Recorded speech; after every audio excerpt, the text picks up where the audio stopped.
Good afternoon, Patriot Nation. Today is May the 16th. Well, it looks like I have received yet another strike on this channel, this time for a video that was uploaded on March 17th of 2021. Yes, that's right, ladies and gentlemen. A video that has been up and getting traffic for over a year now has received a strike and has been removed from this channel. So, because of that, I am back into the extra precaution mode, making sure that I am even more careful about the things that I say on this channel, so as I do not get any more strikes and have my channel deleted. Just a reminder that if I ever do disappear, as far as this channel is concerned, I do have my backup channel. The link is down in the description. Uh, so please make sure that you do follow that. I will be posting to that channel if I am if I am ever not able to post to my main channel here, or if for whatever reason YouTube decides to delete my primary channel. I also have channels over on Rumble, BitChute, and Brighteon. So I ask all of you to please take a moment, pause this video, click on the links in the description below to head over to those alternative video platforms and subscribe to my channels there. Hit that bell for notifications. And there may be even times where if I am able to have more time, I will be posting other videos only on those platforms that may be a little too hot for the communist censors here at YouTube to handle. So, to kind of go along with that, as I'm sure all of you are aware of, there were a couple of very unfortunate events that took place recently in New York and California. And while everybody is talking about those things, and I had planned to spend a few minutes tonight discussing my theories behind those and why I feel that the New York event, at least, was simply another planned democratic operation to once again push this agenda. I was going to go into my theories and my thoughts on why I believe that to be true based upon the things that are happening. But unfortunately, due to the fact that I have received the strike on this channel and the nature of the information I was going to be discussing, I'm going to have to avoid doing that, at least on this channel. And if I have some time this week, I may put together a separate video that will only be up on Rumble, Brighteon, and BitChute, just to be safe, because I do think that it is a very important topic to discuss, especially how quick the Communist propaganda has been to start pushing this agenda within hours of the tragedy unfolding.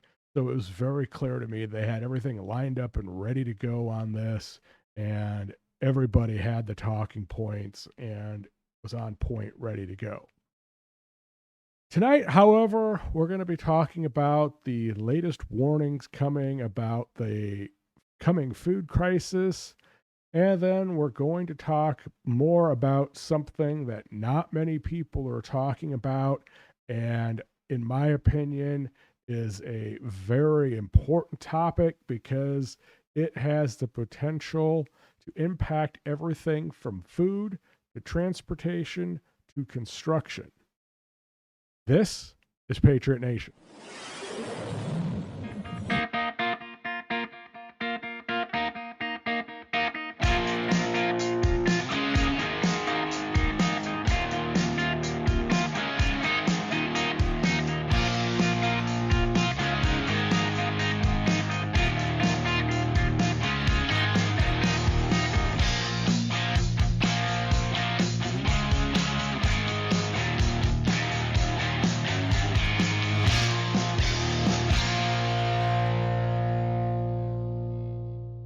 Well, first up tonight, we're going to talk about an article from Zero Hedge, where the Goya CEO is issuing a dire warning on the looming food crisis. Policies are leading to a war on fossil fuel, as well as the Russian invasion of Ukraine, will contribute to a food crisis, according to Robert Ulaney. Apologize, I probably mispronounced that. President and CEO of Goya Foods. We are on the precipice of a food shortage. Russia and Ukraine together produce half of the fertilizer used in the United States, and fertilizer prices have quadrupled, Ulaney said on Epic TV's Crossroads program. However, the fourfold surge in fertilizer prices will affect African and European countries more severely than the United States, because the latter is currently more independent with regard to food. The big problem being is that the planting season in southeastern Ukraine and people are fighting a war. There are 2.5 million acres of sunflowers to be planted. Farmers there will be planting less and yielding less because of the rising costs and lack of good yield. It's going to send food prices spiraling. The really unfortunate thing about this is that the people that are going to be hurt by this are going to be the middle class and the poor, because they do not have the ability to stock up on food, and having to spend 10, 20, 50, 100% more for food is going to be hitting these parts of the population the hardest. And there's a part of me that feels that, once again, this is just all part of the plan, because Democrats know that if you can enslave parts of the population to be dependent on all the free handouts by them, that you're guaranteed to get votes. Because if you can't survive without them, you're going to keep voting for them because you're going to want to survive. And so, just like with so many other things that the commie rats do, this policy that is being put in place is very easily going to force more people to be slaves to this party. And when you look at the fact that even if some of these more middle class people have money to go out and buy 3 to 6 months worth of food to keep on hand to try to help, lessen the pain, a lot of them that live in apartments or in very small houses aren't going to have the place to store all of it. And, we've already seen the baby formula crisis that's currently taking place here in America, and how it hit so many people off guard.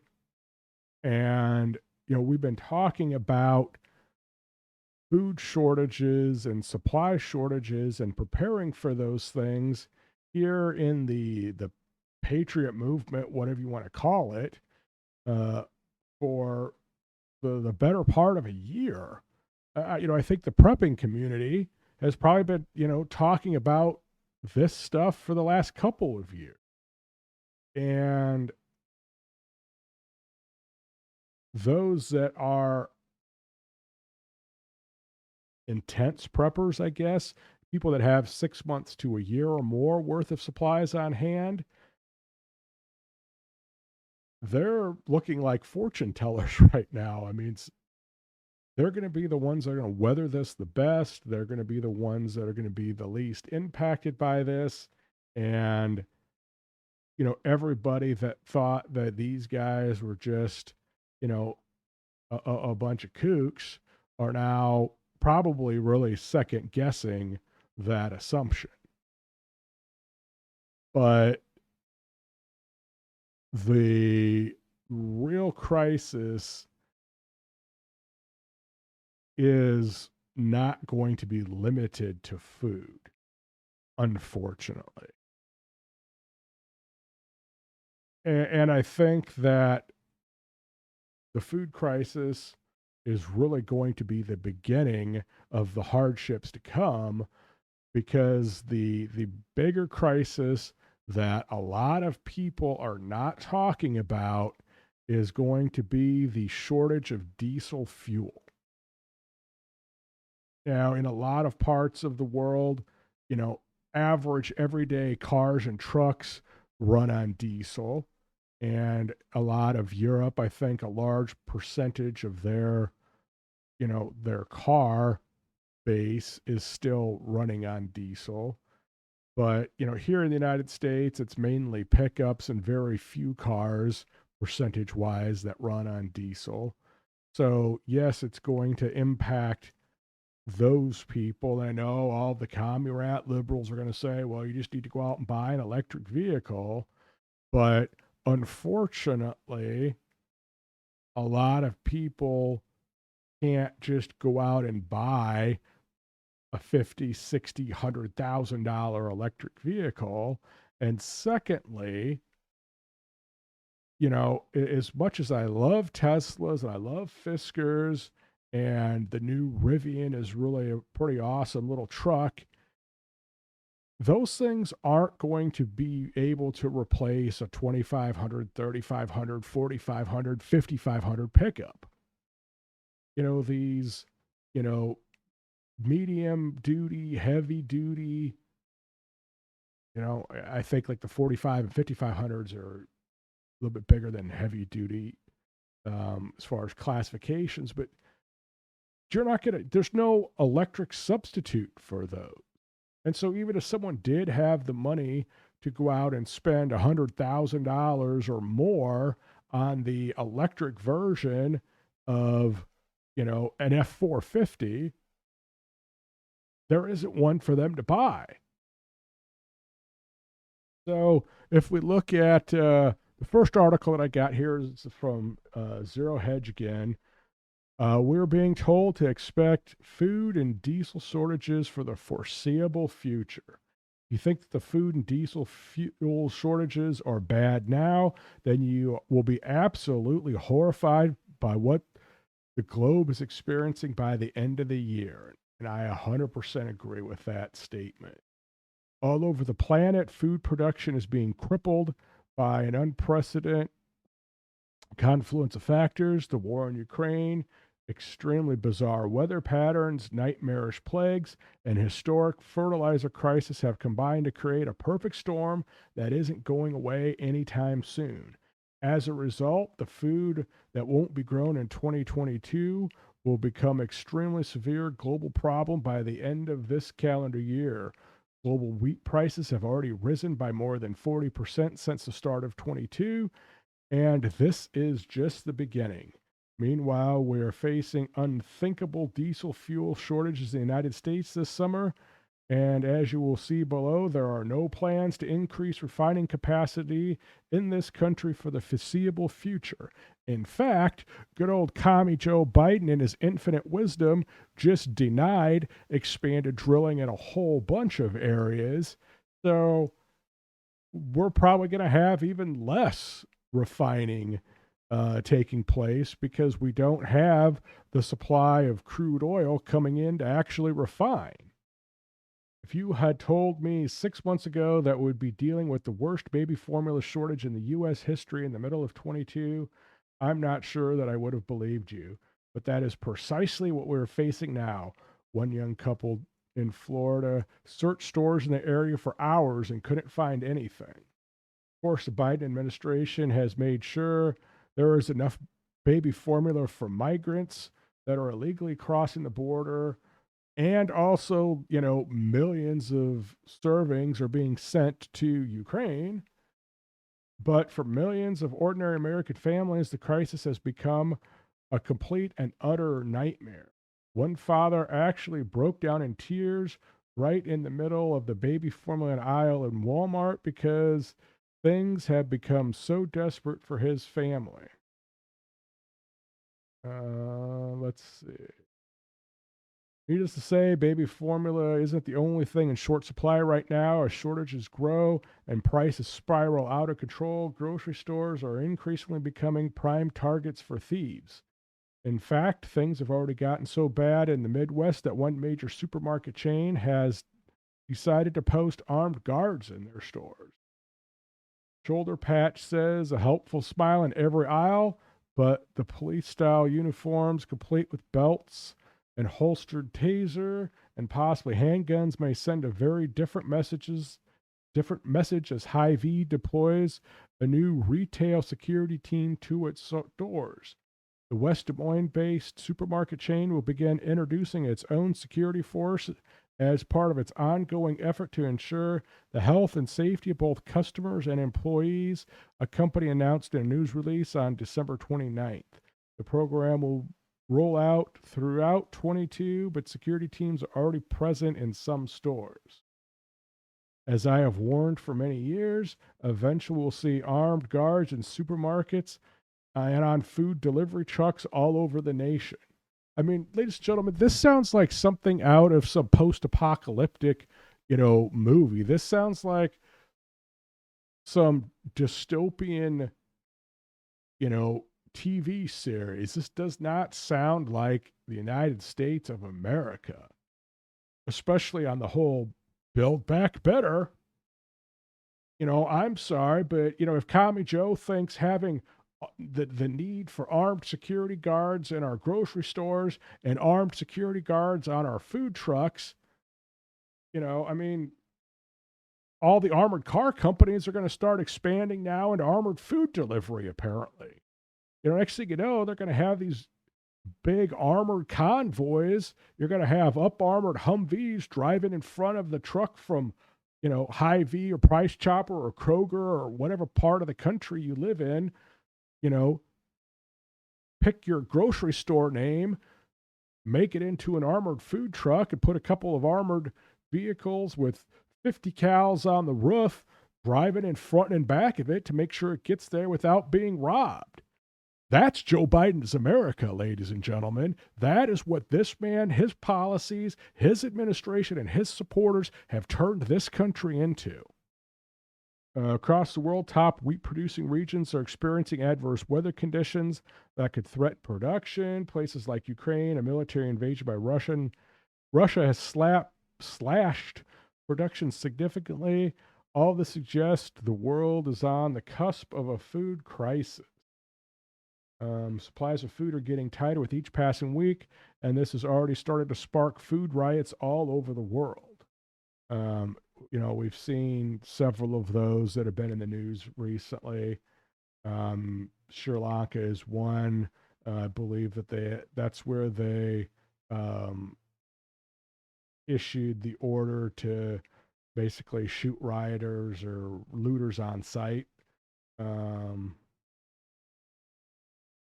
Things will get really crazy in the months ahead as global food supplies get a whole lot tighter. Meanwhile, we are being warned that there is likely to be a diesel fuel shortage on the East Coast during the months ahead. The possibility of a diesel fuel shortage is being monitored as diesel prices across the country and in Maryland continue to surpass all time highs. According to fuel industry experts, all signs are pointing to a potential diesel fuel shortage on the East Coast could cripple an already fragile food supply chain. Last week, the price of diesel fuel in the U.S. rose to an all-time record high of $5.62 a gallon, and it's going to go even higher.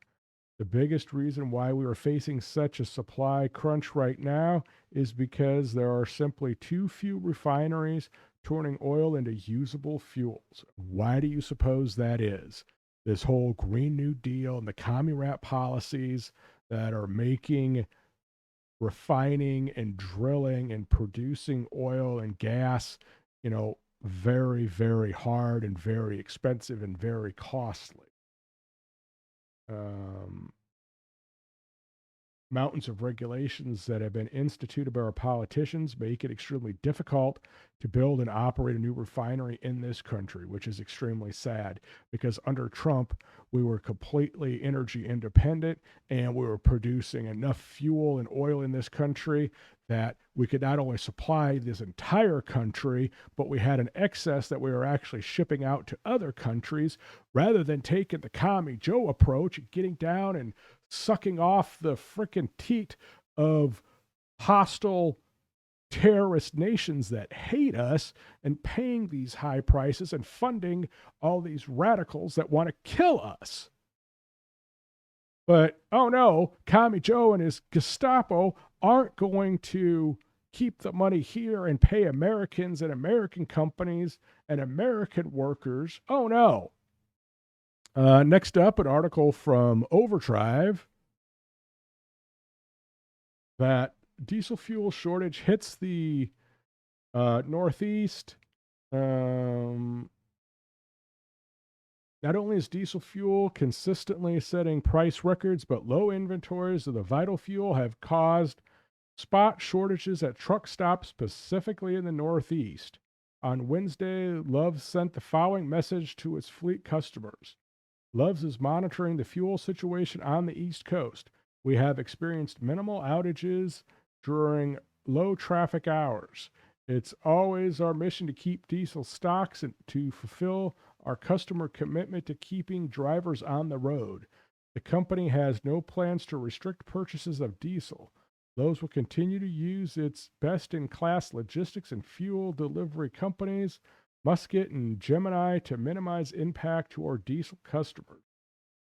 Lowe's told Overdrive its fleet sales team proactively alerted the company's fleet customer base to maintain their consistent, straightforward approach to evolving market fluctuations. At this time, Overdrive hasn't confirmed any specific truck stocks running out of diesel. In March, Pilot and Flying J CEO Shamik Konar, again, I apologize for butchering your name, warned that diesel shortages may pop up as the industry struggles with supply chain challenges. On Friday, Brad Jenkins, Senior Vice President of Supply and Distribution for Pilot Company, made the following statement. We're aware of concerns over diesel supply in specific markets across the United States. Most markets in the United States, in the eastern U.S. remain extremely low on diesel inventory levels, and refinery issues are creating tightness in the St. Louis and Indianapolis markets. To prepare, Pilot Company has built a resilient supply chain over the last several years and is taking additional actions to secure extra supply and mobilize our fleet to deliver diesel to areas facing tight availability, such as Virginia and Georgia. All the markets are currently adequately supplied. Next up from Business Insider, if you think gas prices are bad, diesel's in its worst crisis since the 70s and has even raised fears of localized rationing. While Americans are reeling from sticker shock at the gas pump, the diesel market is in its worst crisis since the 70s, analysts say. Prices for diesel, which powers much of the country's industry, has surged 76% in the last year. The markets are telling us there's a shortage. This is a tailwind for inflation. We're demanding more diesel than anyone can supply. While Americans are reeling from, in fact, supplies have been dwindling. Nationwide inventories for the most commonly used diesel have dropped 43% since 2020 to the lowest since 2014 in the Central Atlantic region. Inventories have crashed 78% from 2020 to the lowest in a decade. Other categories of diesel fuel are seeing steeper drops. Current Atlantic low sulfur diesel inventory. Oh, gee, I guess we had a dip here, but, we've had pretty good supplies But now, yeah, this is just consistently going down. And one more, this one from Bloomberg.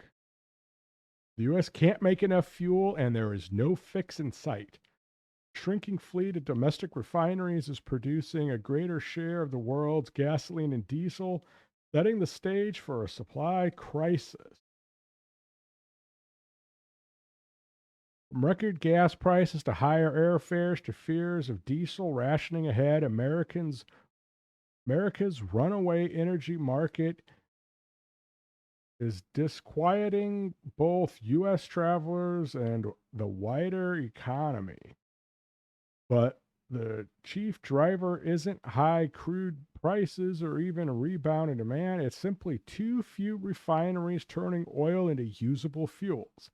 Again, all 100% the fault of these democratic policies that are destroying the fuel industry in this country while they try to push this expensive and woke green agenda that is destroying businesses, it's destroying people's lives. People are having to choose between food and fuel in this country now because they can't afford to go to work and fill their vehicles, or they can't afford to eat. All because of the bullcrap that they keep pushing to make drilling and refining of fuel in this country impossible.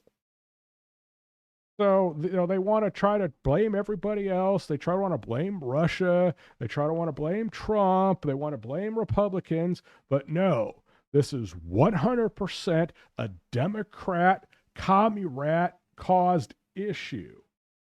More than 1 million barrels a day of the country's oil refining capacity, or about 5% overall, has shut since the beginning of pandemic. Elsewhere in the world, capacity has shrunk by 2.3 million additional barrels a day. Energy consultancy Turner, Madison and Company estimates. And with no plans to bring new U.S. plants online, it's unaffordable. There's no way that you can afford to try to build a new plant and bring it online under the Commie Joe regime. Even though refiners are raping record profits, the supply squeeze is only going to get worse. And pretty much every article on this is doom and gloom, unfortunately, ladies and gentlemen. Between the policies of this administration, between the lack of components and all of the other supply crisis issues that we are having, the food supply issues that we are having, this is going to get a lot worse. And I know, again, a lot of you are going to say, "Oh, well, just stop driving, fossil fueled vehicles. Just go out and buy your Tesla. Go out and buy a new electric car." Again, most people can't afford to go and do that. The range on these things are not adequate to have as your main vehicle, and the reality is that diesel powers a lot more than just your car and pickup trucks. Let's take a look here. This is from the U.S. Energy Information Administration. What type of things are all run on diesel here in this country? The diesel engine, a little bit of history. The diesel engine um, made its first trip in an automobile in 1930. Most of the products we use are transported by trucks and trains with diesel engines. So, again, there are no electric versions of these out there.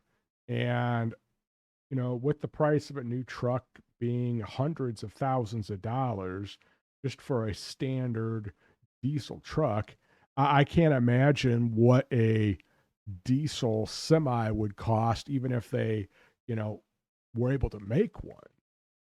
Most construction, farming, and military vehicles and associated equipment also run on diesel. As a transportation fuel, diesel offers a wide range of performance, efficiency, and safety features. Diesel fuel also has a greater energy density than other liquid fuels, so it provides more energy per unit of volume. Diesel engines in trucks, trains, boats, barges help transport nearly all products people consume. Diesel fuel is commonly used in public buses and in school buses. Diesel fuel powers most of the farm and construction equipment in the United States. The construction industry also depends on on the power diesel fuel provides. Diesel engines can do demanding construction work such as lifting steel beams, digging foundations and trenches, drilling wells, paving roads, and moving soil safely and efficiently. The U.S. military uses diesel fuel in tanks and trucks because diesel fuel is less flammable and less explosive than other fuels. Diesel engines are also less likely to stall than gasoline fueled engines.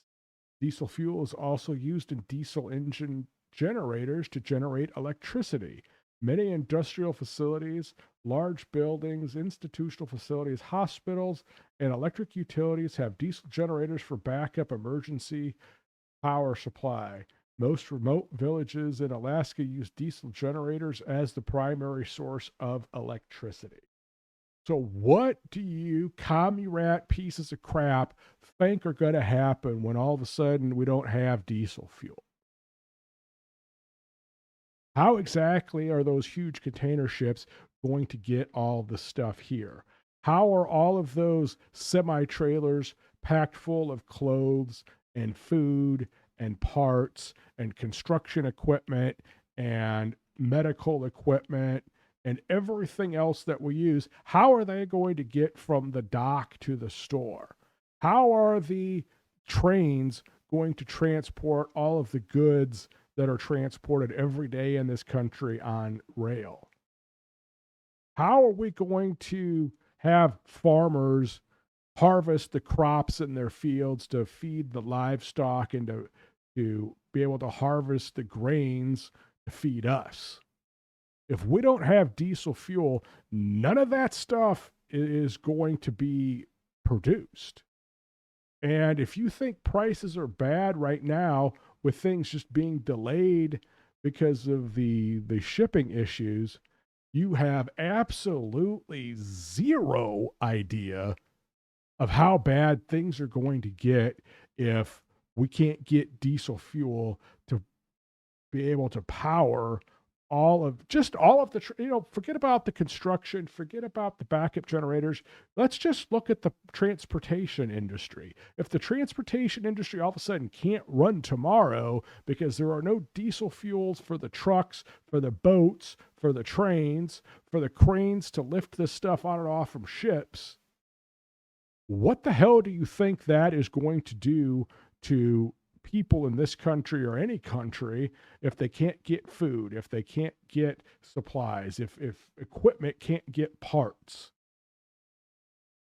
What about the hospitals that can't get supplies that they need to operate? What do you think is going to happen then? And that is where we are at today, folks. We are weeks or maybe a couple of months away from that being a reality. This isn't some sci fi, far fetched conspiracy theory. This is something that is on the brink of becoming reality. And Commie Joe and his administration to sit there and laugh this up. All the commie rat liberal pieces of crap out there make all these fun jokes about freaking electric vehicles and, all this other stupid crap because half of them don't have a clue or understand exactly what is at stake. And the other half are all pushing this agenda. And so that's what they want to happen. They want the collapse. They want people to be suffering. They want to depopulate this planet. And so for them, all of this is going exactly according to their plan. And I just don't think that anybody short of anybody that may still be alive from the Great Depression truly understands just what a dangerous point in history we are at right now because of our reliance on all of this foreign product and the reliance upon everybody else to provide all of us with food. Back in the Great Depression times, you still had a very large portion of the population that had gardens and that had, that farmed. You still had a ton of family farms. There wasn't really corporate farming, but now you've got these huge corporate farms that rely upon these gigantic pieces of equipment to produce all of this food for all these people that live in these, huge cities. And so many people, the yards are getting smaller and the houses are getting bigger, and people don't know how to grow their own crops. you know and I'm one of them. I mean, I think I could do it, if the shit hits the fan. But it my dad had a huge garden all the time. Every year he had a huge garden. He spent hours every day after work out there, tending to the plants and digging. And for him it was relaxing. For me it's stressful. But if the shit hits the fan, I could turn my yard into a garden, and I could probably figure it out. But like many of you, I would rather go to the store and buy my food than to try to grow it and to try to deal with the hassle of raising crops.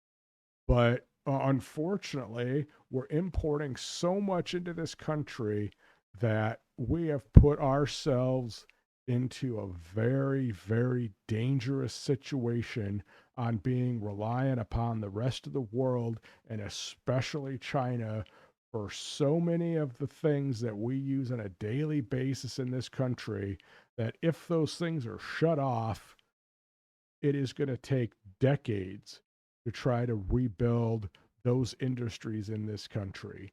We have let ourselves be priced out of the market. We have let these people that have minimal skills and experience, you know, dictate that they want all this money to do basic jobs.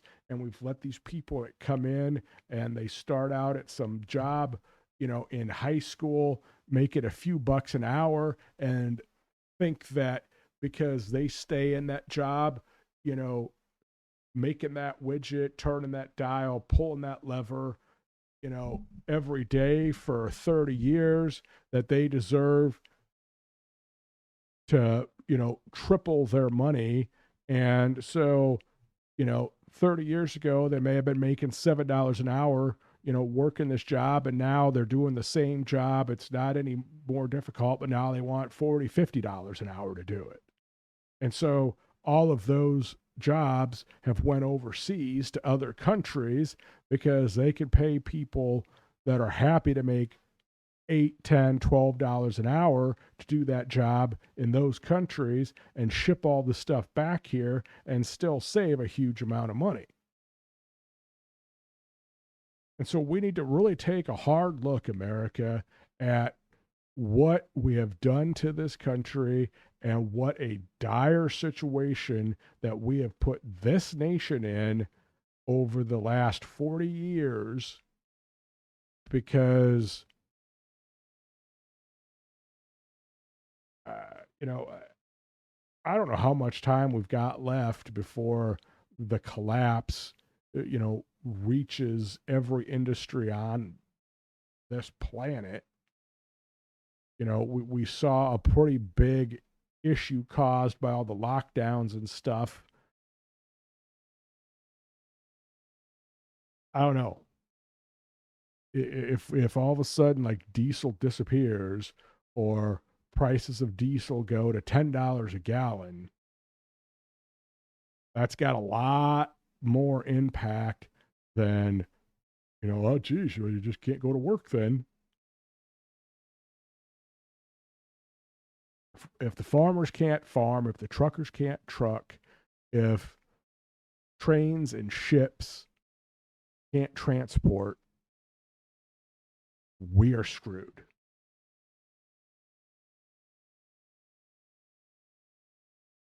As I've said, I think pretty much every video, if you haven't already started preparing for what is coming, I encourage you once again to start now.